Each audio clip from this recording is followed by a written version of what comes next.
বুঝলে? তো এই যে সাবজেক্টটা তোমরা এখন পড়ছো, এখনই ভেবো না যে এই সাবজেক্টটা নিয়েই পড়ো।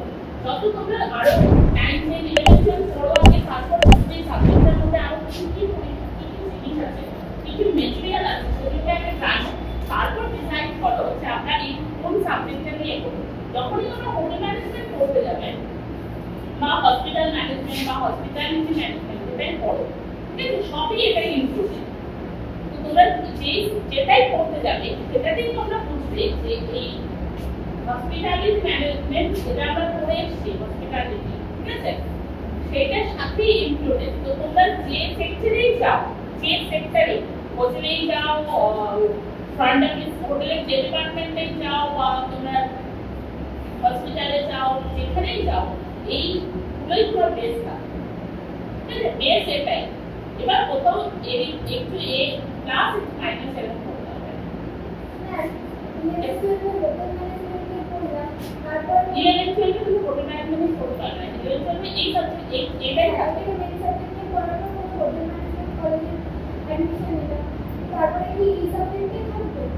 এটাই থাকবে, একটু বেশি ভাবে থাকবে।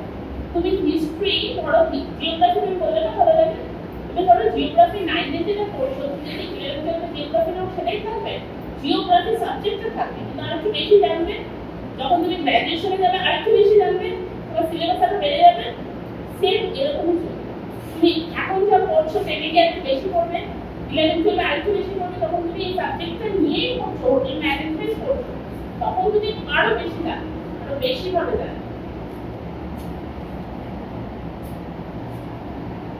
আর ভালো লাগবে তোমরা ইন্টারেক্ট করো, আমি তাহলে বলতে পারবো।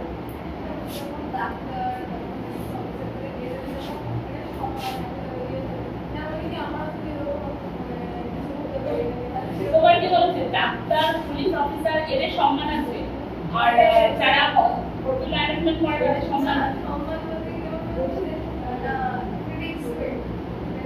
শোনো, রেসপেক্ট, সম্মান সব নিজের কাছে, ঠিক আছে? তুমি নিজে যদি নিজেকে রেসপেক্ট করো, আদার্স সবাই তোমাকে রেসপেক্ট করবে। তুমি যদি নিজে মনে না করো যে এই সাবজেক্টটা পড়ে তুমি যদি মনে করো এই সাবজেক্টটা পড়ে তোমার সম্মান নেই, তাহলে পড়তে চলো। তাহলে শুধু খারাপই লাগবে, ইচ্ছে করবে না, জোর করে চাপিয়ে দেওয়া হচ্ছে। তোমরা যে এই যে এখন যে সাবজেক্টগুলো পড়ছো, এর মধ্যে একটা তো কোনো সাবজেক্ট আছে যেটা পড়তে তোমাদের ইচ্ছে করে না, মনে জোর করে চাপিয়ে দিয়ে পড়তে। একজনের কারো হতে পারে না যে সব সাবজেক্ট ভালো লাগে, তাই তো? আছে তো? সেই জন্য তুমি তোমার মনে হচ্ছে না যে এই সাবজেক্টে যদি চলে যেত আমার বেটার হতো, আমি আরো পারফরমেন্সটা বেটার দিতে পারতাম। সেই জন্য সেই সেক্টরেই যাবে যে সেক্টর তোমাকে তোমার ভালো লাগবে, তোমার মনে হবে আমি ফ্লারিশ করতে পারবো, আমি দাঁড়াতে পারবো নিজে। যদি তোমার এইটা মনে হয় যে ওদের সম্মান আছে, আমার এই সাবজেক্টের সম্মান নেই, তাহলে এটা করো না।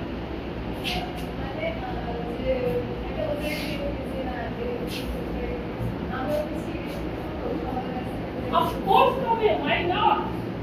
তুমি একটা ভাবো, আমি এক্সাম্পল হিসেবে দিচ্ছি শেফ, ঠিক আছে? যখন আমি ইন্ডাস্ট্রিতে ছিলাম তখন আমি হোটেলে জব করতাম। সকালবেলা যখন ডিউটির জন্য বেরোতাম, শেফ কোটটা দিতে যখন পড়তাম, কোনোভাবেই আমার মনে হতো না যে আমি একজন ডাক্তার বা আমি একজন পুলিশ অফিসার থেকে কিছু কম। কারণ আমার একটা ইউনিফর্ম রয়েছে, আমি এত খাবার বানাচ্ছি, সব খাবার বানিয়ে আমি সার্ভ করছি, আমার খাবার গেস্টরা এসে খাচ্ছে বানানো খাবার। এই যে ফুড, যখন তুমি ওই শেফ কোটটা পরে বা তুমি যখন এফএনবি সার্ভিসে যদি যাও, ওই ইউনিফর্মটা সকালবেলা পরে যখন তুমি ডিউটিতে ঢুকবে, তোমার কোনো মতেই মনে হবে না তুমি অন্য কোনো জবের থেকে পিছিয়ে আছো, একদমই নয়। আর সব থেকে বড় কথা, নিজের মধ্যে সেই কনফিডেন্সটা আনো। এই জবটা কখনোই এটা একদম মাথা থেকে আউট করে দাও, এটা একদম বাড়ি দাও।